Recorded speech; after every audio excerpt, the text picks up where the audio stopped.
And we are live. Ba-bam. Ba-boom. Ba-bam. Guys, thanks for hanging out with me and Jeff again today. Another episode of the Gold Ball Hunting podcast. Jeff, I'm going to let you kind of tee it up about, I know you've got something on your mind you want to chat about, but before we get into that, Yeah. why don't you describe the very cool free coaching call that we're offering?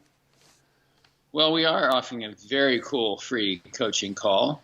It's free, no cost, no charge. Not even we won't, whatever. Pennies, it's free, right? Nothing. Just go to goldballhunting.com. Yes. Enter your first name, email address. Okay. Click the button. Boom. And you will be directed to our online scheduler. Yeah. And then you get to cherry pick a time where you get on a 10-minute call with that guy and this guy, and bring that one item that you're thinking about that is, kind of chapping your hide, and you can't quite figure it out. And we will see if we can't lead you in a path to the straight and narrow, give you some enlightenment on the idea of what it is that's bugging you so much. So would that be like a slight reality check? Yeah, it could be a reality check. Yeah. It could be, kind of a couch session as opposed to, It's a mental thing. It could be a mental thing. It could be. Yeah. Could be. It could be something physical. It could be just a kind of a misplaced idea about how you're interpreting how to deploy a tactic or something, Right. Good. So get on the phone with us. It's a lot of fun too. I got to say that I really enjoy doing it. I know you do too, Brent. And it's and our students we have fun doing it. It is fun. So and it's always anyway. good. It's always good. Yeah. All right. Well done. That was spur of the moment, and I thought you handled the intro extremely well, Jeff. I'm happy for you, man. Personal growth, man. Personal growth, right? Good. Yeah. Yeah. Where's Tony Robbins? I mean, we don't need that Tony Robbins guy anymore. No, we're gonna do a fire walking here at the club. Only it's not gonna be coals. It's gonna be burning tennis balls. We're gonna walk across barefoot, burning tennis balls, right? I want to see that one. I want to see that. All right. Well, listen. What's on your mind today, dude? Well, it was during the Kerber Sharapova match just now, and again, I'm not worried about divulging anything because this isn't going to air for another day or two or three. Yes. So I'm not giving away anything you don't already know. But anyway, and I don't know how the match came out, but I know Kerber won the first set, and I think that Sharapova got broken early in the second. It was like 2-1 or something. But anyway, Sharapova's coach came down, and they're, because WTA allows coaching. And so as I kind of looked at it, and I thought, it seems to me, actually, before I give my opinion, I'm going to ask you, what do you think? We're going to break this out a little bit too, into the pro level, and then let's say league tennis. Yeah. And so what do you think at the pro level? You think it's a good idea or not a good idea? I don't quite get why they allow it for the gals and not for the guys. So first of all, I don't quite get that. And it I mean, you could sort of take that, I guess, several different ways of, well, why do we allow the women to have coaching, but we don't allow the men? And I guess initially some of it, and even prior to that, some of it was, well, how fair is coaching because the top players can afford. Right. I mean, if you're number 15 in the world, the chances are you got a posse behind you, man. And, you got your coach and you got your physio and you got this guy, you got your nutritionist and you got, your massage guy. And then you're playing some guy who just qualied. And right. he's like 190 in the world, which, by the way, is not a bad skill level. No, you're pretty good at 190. You're pretty good at 190. But unless you've got Daddy Warbucks, foot in the bill, you don't have a posse. So maybe you're at a slight disadvantage coaching wise because you don't have You don't have the Right. same thing that the guy number 15 in the world does. So I could kind of see that where, all right, maybe that's it's a disadvantage that way. But to me, so not really getting why the women get to be coached and the guys don't. Still, to me, the game of tennis is an individual sport. And look, okay, the golfers are going to say, yeah, well, I got the caddy, and the caddy can coach me, and the caddy can help me.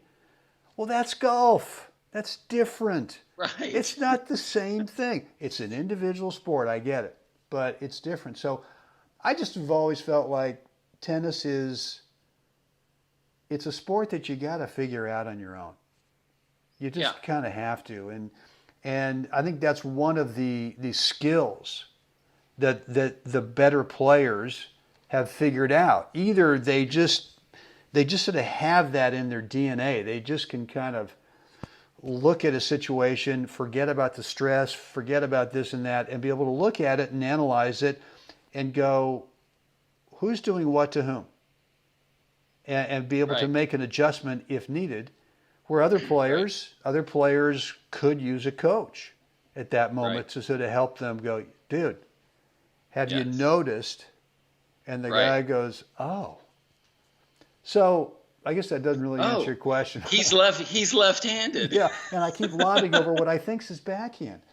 Right. I just kind of think tennis is it's almost a little bit like when the rules changed on figuring out, is a guy cramping or is he injured? And the rules then say, well, if he's cramping, that's not really he's not really injured. Right. So we're going to give this guy a break, and and I understand there have been some, before that rule was instilled, we saw lots of men and women go down with the cramps, and no one was allowed to go near them, which was just like torture. It was stupid. Right. But fitness is part of the game. Right. And to me, being self-reliant, I think, is part of the game. So I don't know. I mean, again, I've always going, well, if you're going to allow coaching, then why don't we just do it for everybody? Right, and I agree with you. And this is the distinction, I think, for me, my feeling is that sometimes I don't think it's like in watching the women get coached. It's not so much, at least this is just my perspective, it's not so much the tactical information. It's that the coach, when you watch and listen, some coaches really have a great delivery, rapport with their player, and you can see the player elevate emotionally, and then all of a sudden they've corralled themselves. Now they're back mentally. They're back in the game, right? It's not so much about the tactics as it is about keeping their emotional state in this positive place so they can perform their best, right? And so. And I think so overall, though, I think that has it's okay, but I still think I agree with you that it is like you're out there swimming with the sharks. You got to figure out how to defend yourself, and you've got to figure that stuff out on your own. Because I think at the pro level, I think because not all players can afford a coach. Definitely on that merit alone, I don't think it should be allowed, because it's just, and you can't say, well, the guy's got to go get himself a coach. Well, the guy's eating top ramen 5 nights a week. Right. And, sleeping on the couch and couch surfing at every tournament, and he's trying to make his way. And so I really think that the coaching thing should be out, even on the women's side. I think it's just I agree. I think, tennis is one of those games that really test your mettle. Can you learn how to read the opponent? Can you learn to read a situation? Can you learn to make adjustments in your game? Can you learn and do that? I always considered tennis a physical chess game, and that's across the board. There's the physical side of it and the mental side of it. And, when you got to do it yourself, you come out the other end of it, hopefully a better player. Win, lose, or draw, right? But I think it's an unfair playing field when it comes to that if you're going to allow it. I mean, wouldn't Roger love to have his entourage courtside? He's got some of the best minds in the game. Yeah, but I think talking about Fed, I think he's sort of of the mind that, look, that would be embarrassing for me to have Probably. someone come out and tell me what to do. Right. Wipe his nose, right? Yeah, I mean, Exactly. I think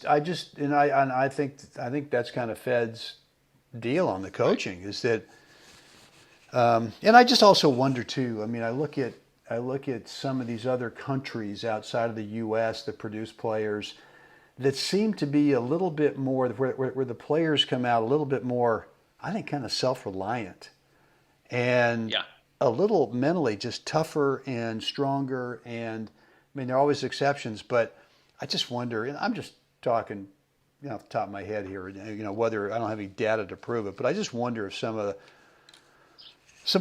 the ways that we coach the American kids are just we just hold their hand too much, and it's just too much. There's too Oh, much parental stuff where we've got to hold everybody's hand and and rather than mom and dad, look, there's a Starbucks down the street. Drop your kid right. off, come back in 2 hours. Maybe I should make it 2 hours and 15 minutes, just so that the kid can sit around and watch the next group start and maybe help out a Right. little bit. And all I want you to do is I want you to drive the car, provide transportation, and pay the bill.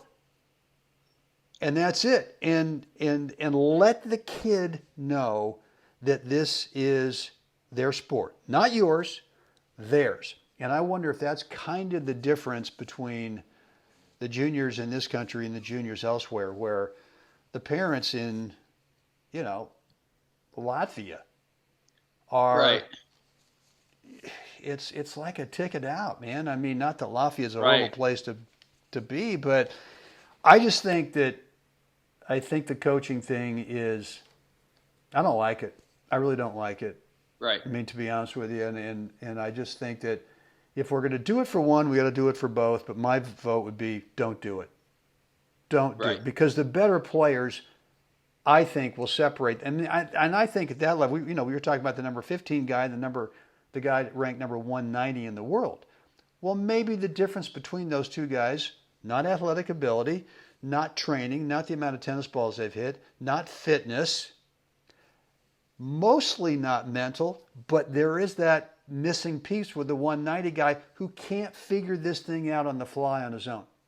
Right. I mean, that is the beauty of watching a game and watching a guy make adjustments in his tactics, and all of a sudden the match flips, and the other guy doesn't seem to be aware that the guy has changed his tactic. That's right. Because it's so subtle. But anyway, so I just thought it was interesting. I Well, think, so let's I, so let's you get a know, little deeper on it. How would you coach someone not during the match, but in prep for a tournament or in prep for a league thing or in prep for something? How would you coach them to conceptually be more self-reliant rather than these? I mean, look, we all get out there in the heat of battle, right, and it's like the focus gets down to this little tiny right, um, beam of light that is so tiny that we can't see anything that's going on. right. So how would you help someone develop that skill? I think the first, step one is, when you're in the warm up, what are you looking at? Are you noticing anything? Are you actually, you shouldn't need your 10-minute warm up to warm up. In a perfect world, you've had a chance, you've found a court to go hit on for 30, 40 minutes. That's Um, not even a perfect world. Yeah, I mean you ought to be able to figure that one out. Go out there and get right. Well, warmed up. Go out you've there for warmed up. 15 or You, 20 you, minutes and get warmed up before you start the match. right. But I mean, in a tournament match, though, you got 10 minutes. Maybe there's roving umpires, blah, blah, blah.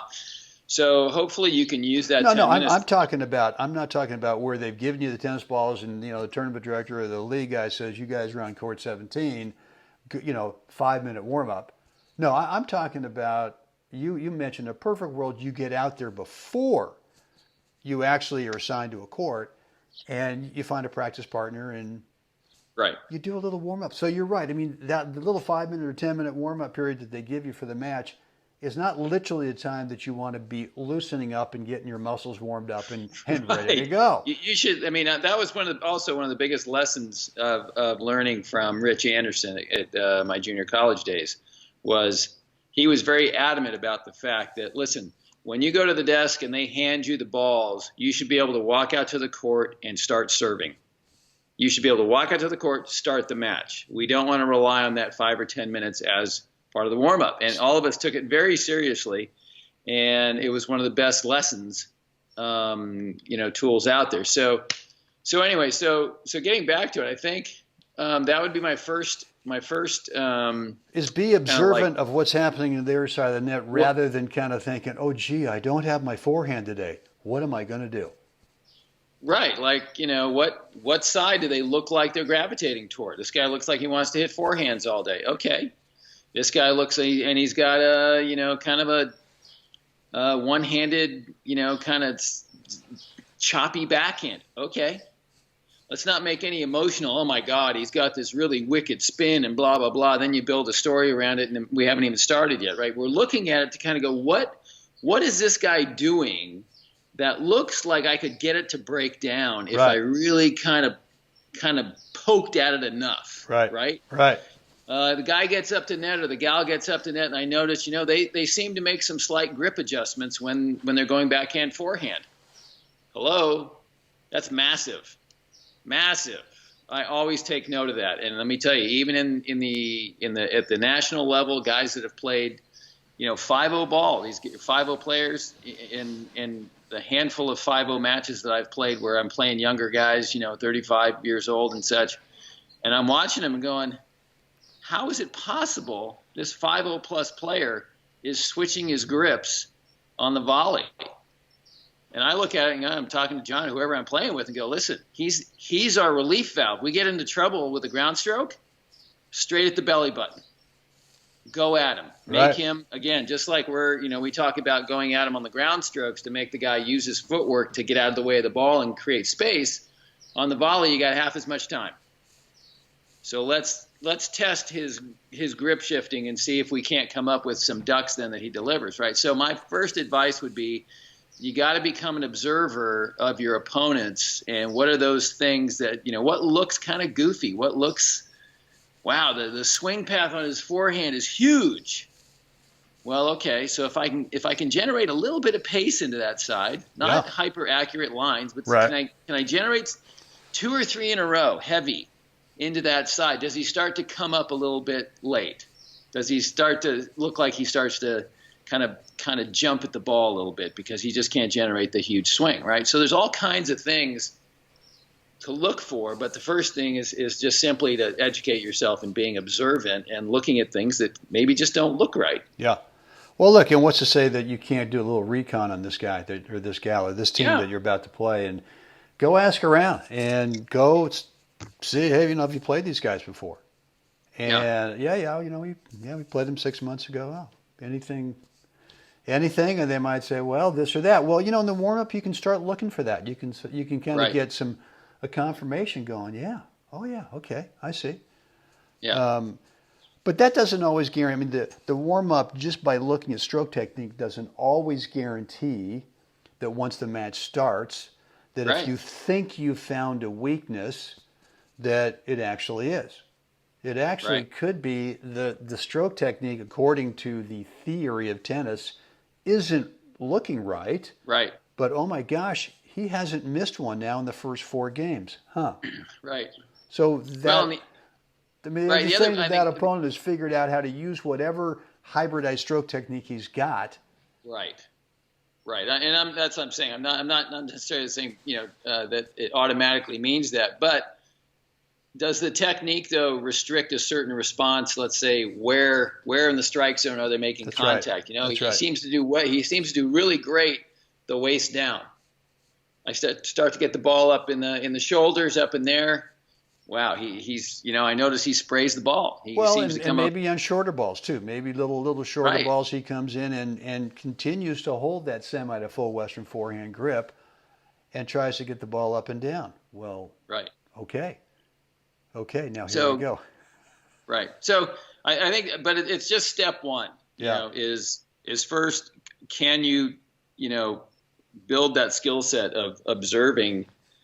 Well, that's hard. I think that's really that's instinctively, because it's an individual sport. I think we instinctively kind of bring all the attention inside about ourselves.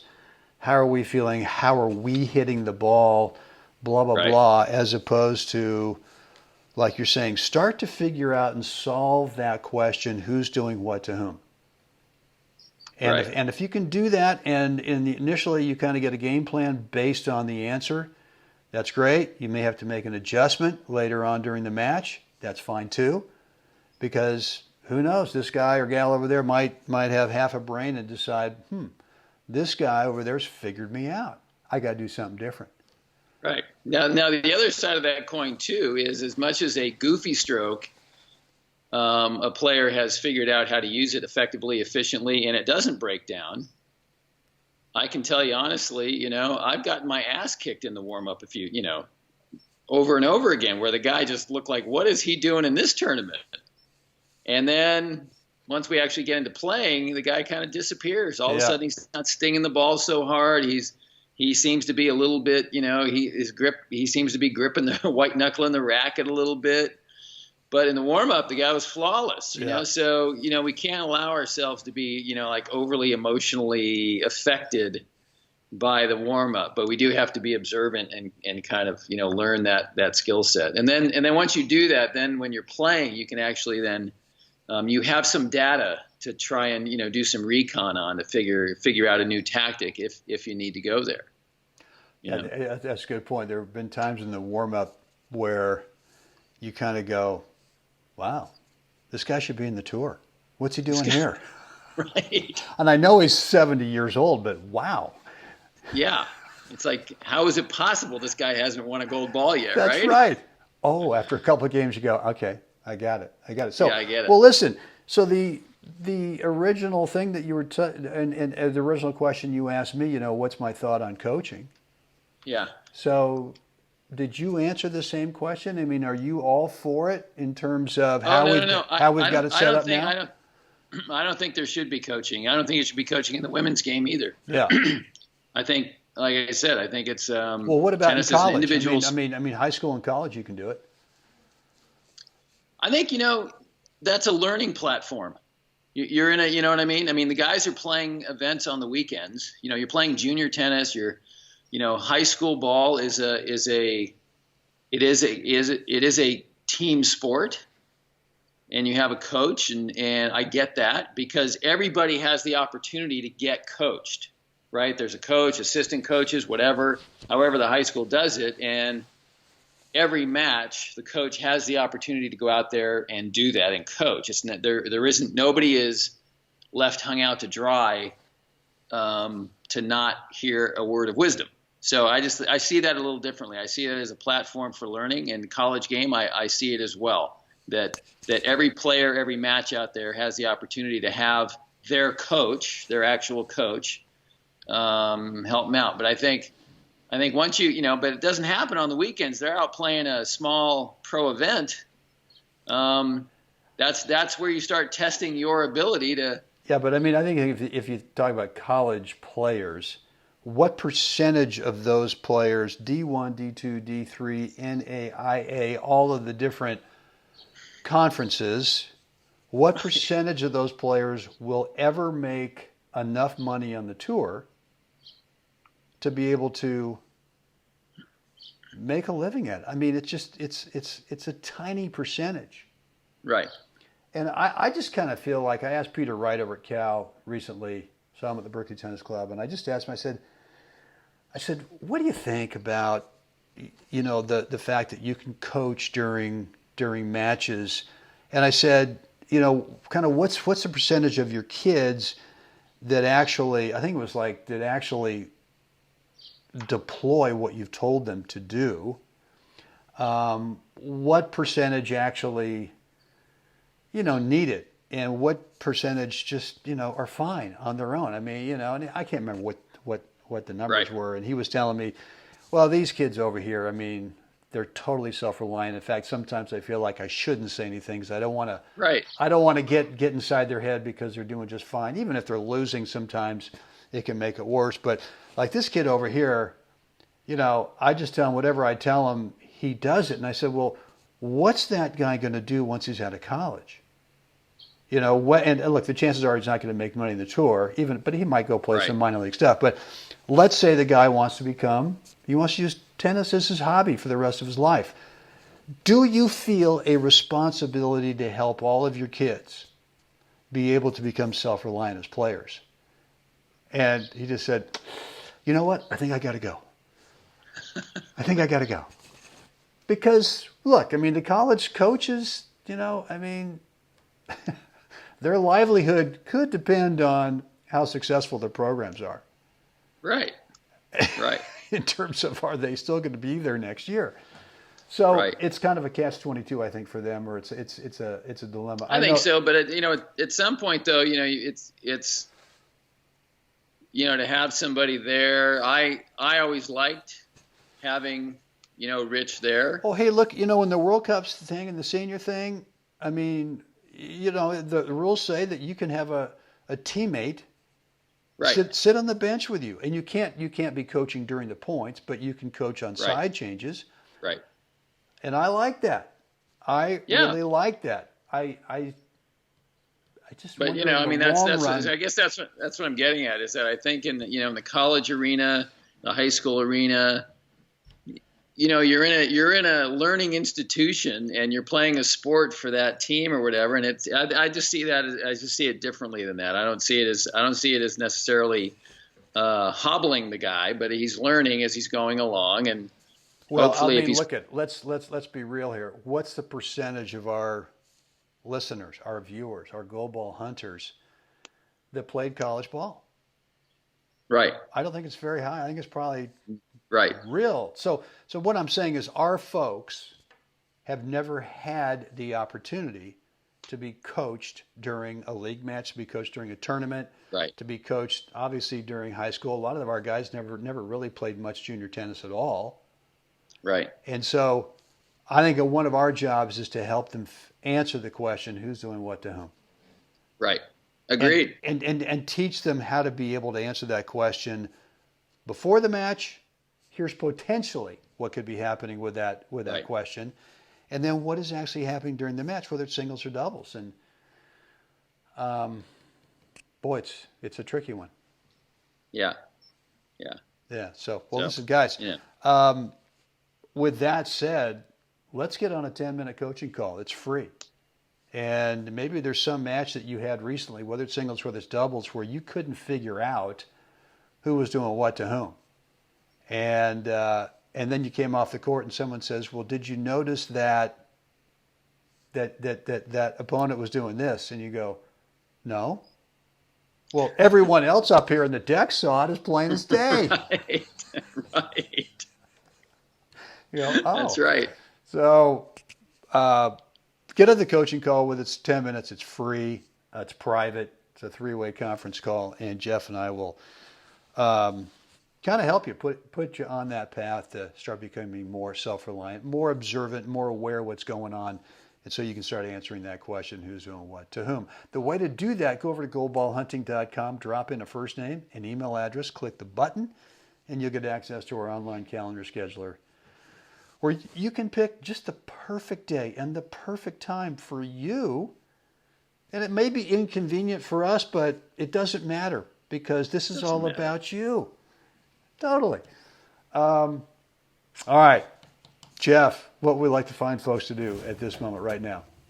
Like us, share us, please subscribe. Let us know what you think down below. Outstanding. Guys, get out there today. Help someone else have a spectacular day. Jeff will continue to ask the question tomorrow, who's doing what to whom? Can't wait.